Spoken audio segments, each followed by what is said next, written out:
Everyone, welcome back to my channel Indrani's লাইফে। তোমাদের সকলকে অনেক অনেক আদর। আশা করি তোমরা সবাই খুব ভালো আছো, আমিও খুব ভালো আছি। আজকে আমি তোমাদের জন্য আরেকটা ভিডিও নিয়ে চলে এসেছি। আজকে আমি তোমাদের সাথে শেয়ার করব আমি আমার ফ্রিজটাকে ঠিক কিভাবে ক্লিন করি এবং তার হাইজিন মেনটেন করি। আমরা কিন্তু প্রত্যেক দিন এই ফ্রিজের উপর ভীষণভাবে নির্ভরশীল থাকি, তাই আমাদের প্রত্যেকের উচিত ফ্রিজকে যথাযথভাবে টেক কেয়ার করা। অ্যাটলিস্ট মাসে একবার তো অবশ্যই ক্লিন করা উচিত আমাদের এই ফ্রিজটাকে।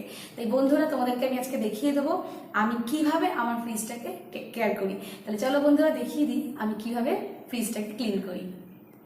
ক্লিন করার জন্য আমি এখানে যে যে জিনিসগুলো নিয়ে নিয়েছি সেগুলো হলো বেকিং পাউডার, পুরনো একটা টুথব্রাশ, স্পঞ্জ, স্কচ ব্রাইট, আর এখানে দেখো নিয়ে নিয়েছি ডিসইনফেক্টেন্ট স্প্রে, কলিন, আর একটা সলিউশন আমি বানিয়ে নিয়েছি। এটা আমি বানিয়েছি 1 কাপ জল, 1/2 কাপ ভিনেগার এবং 1/4 কাপ ভিম লিকুইড মিশিয়ে একটা সলিউশন তৈরি করে নিয়েছি। সবার প্রথমে আমি সুইচ অফ করে দেবো এবং প্লাগটাকে খুলে রাখবো। এবার আমি ফ্রিজটাকে খুললাম। দেখো, ফ্রিজের মধ্যে আমার সমস্ত কিছু জিনিস রয়েছে। এগুলোকে এবার আমি এক এক করে ফ্রিজ থেকে বের করে রাখবো। ফ্রিজ আমি সেই দিনটাই ক্লিন করি যেদিন আমার ফ্রিজে সমস্ত কিছু খুব কম পরিমাণে থাকে। পুরোপুরি ফ্রিজ তো কোনো দিনই ফাঁকা হয় না, তবে যেদিনকেই দেখি আমার ফ্রিজে জিনিসপত্র অনেক পরিমাণ কম আছে সেদিনই কিন্তু আমি ফ্রিজটাকে অল্প নোংরা থাকতে থাকতেই ক্লিন করে ফেলি। তার ফলে কি হয়, আমার কিন্তু খুব বেশি পরিশ্রম করতে হয় না। তোমরা দেখতেই পাচ্ছ যে আমার ফ্রিজের মধ্যে কিন্তু খুব কম পরিমাণে নোংরা রয়েছে। এই দেখো। তাহলে চলো এবার আমি এক এক করে ফ্রিজের শেলফগুলোকেও খুলে ফেলি।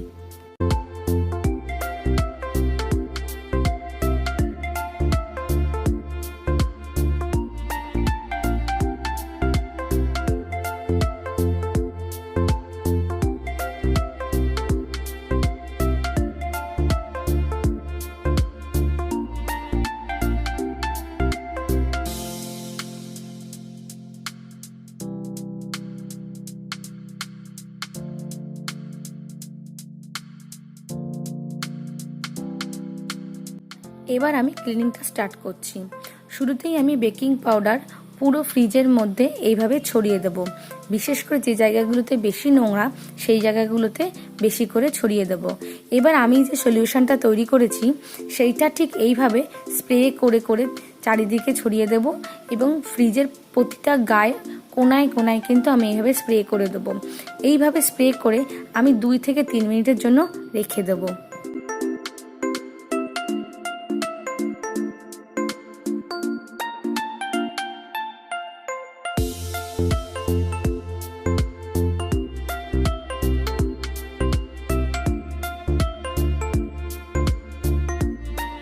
এবার একটা ওল্ড টুথব্রাশ নিয়ে আমি এইভাবে ঘষে ঘষে প্রত্যেকটা কোণা পরিষ্কার করে নেব।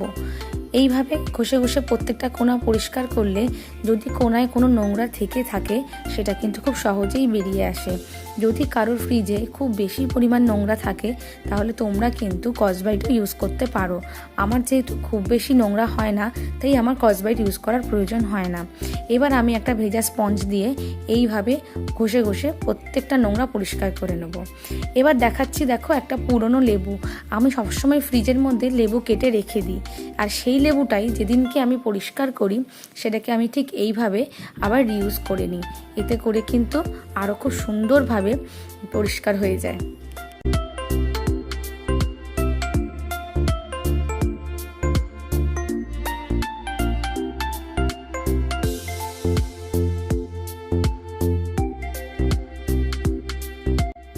এবার একটা ভেজা সুতির কাপড় দিয়ে আমি এইভাবে পুরো ফ্রিজটাকে খুব ভালো করে পরিষ্কার করে নেব, যাতে কোথাও কোনো নোংরা আর লেগে না থাকে।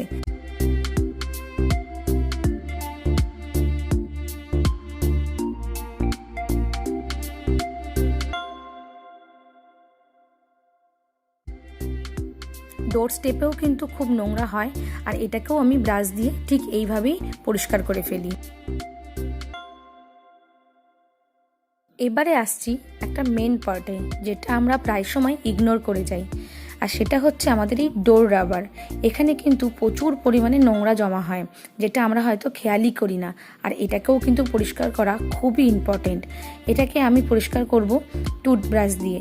যেহেতু আমার নোংরার পরিমাণটা খুবই কম, তাই আমি এইভাবে একটু ভেজা টুথব্রাশটাকে দিয়ে ঘষে ঘষে সমস্ত নোংরাগুলো বের করে ফেলবো।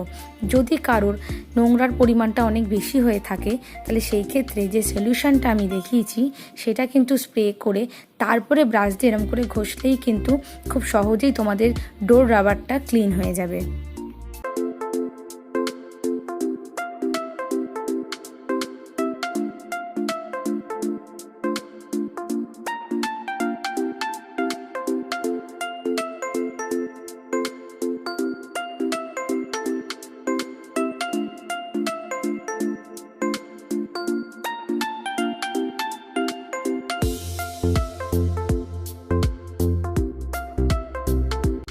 এবার আমি ব্যবহার করছি কলিনটাকে আমি এইভাবে পুরো ফ্রিজের মধ্যে স্প্রে করে দেব এবং একটা শুকনো সুতির কাপড় দিয়ে খুব ভালো করে ফ্রিজটাকে মুছে নেব।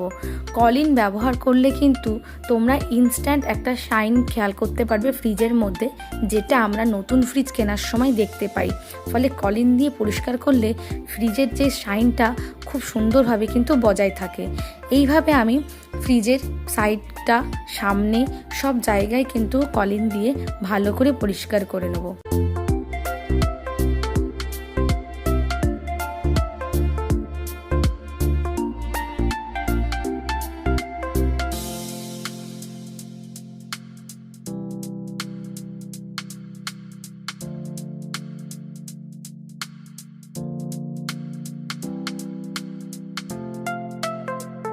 এবারে আমি শেলফগুলোকে পরিষ্কার করে নেব।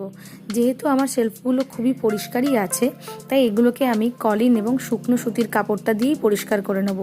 যদি কখনো আমার এই শেলফগুলো বেশি নোংরা হয়ে যায়, সেই ক্ষেত্রে আমি ভিম লিকুইড এবং স্কচব্রাইট দিয়ে ভালো করে মেজে জল দিয়ে ধুয়ে তারপরে শুকিয়ে তারপরে কিন্তু ব্যবহার করি। যেহেতু আমার খুব বেশি নোংরা হয়নি, তাই আজকে আমি কলিন দিয়ে এগুলোকে পরিষ্কার করে নিচ্ছি। ক্লিনিং আমার হয়ে গেছে। এবার আমি ইউজ করছি সবথেকে ইম্পর্টেন্ট জিনিস এই সময়ের জন্য, সেটা হচ্ছে ডিসইনফেক্টেন্ট স্প্রে। এইটা দিয়ে আমি সমস্ত ফ্রিজটাকে একবার করে এইভাবে স্প্রে করে নেব, কারণ পরিষ্কার করার সাথে সাথে ফ্রিজটাকে জীবাণুমুক্ত করাও কিন্তু খুবই খুবই ইম্পর্টেন্ট। তাই এই স্টেপটাকে কিন্তু তোমরা কেউ ইগনোর করো না। এবার আমি সমস্ত শেলফগুলোকে জায়গায় জায়গায় লাগিয়ে দেব এবং তোমরা এখন দেখতে পাবে কত সুন্দর শাইন করছে আমার ফ্রিজটা।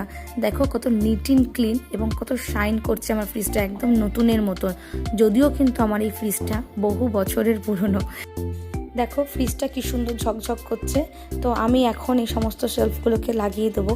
আর একটা কথা আমি অবশ্যই বলবো, যে যেহেতু আমি এখানে বেকিং সোডা, পাতি লেবু, কলিন এই ধরনের জিনিসগুলো ব্যবহার করেছি, তো খুব সহজেই যে ব্যাড স্মেলগুলো থাকে সেটাকে ফ্রিজ থেকে বেরিয়ে যায়।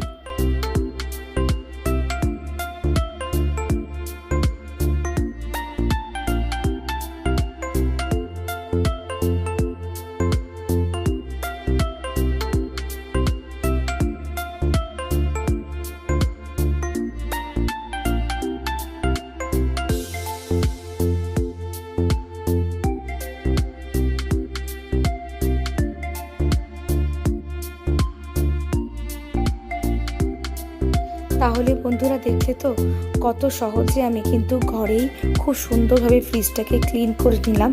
একদম নতুনের মতন ঝকঝক করছে আমার এই ফ্রিজটা। তোমরাও কিন্তু বাড়িতে এইভাবে অবশ্যই করো। আমার এই ভিডিওটা তোমাদের ভালো লাগলে অবশ্যই লাইক করো। যারা এখনও সাবস্ক্রাইব করোনি সাবস্ক্রাইব করে দিও। তোমাদের সঙ্গে দেখা হচ্ছে আমার পরবর্তী ভিডিওতে।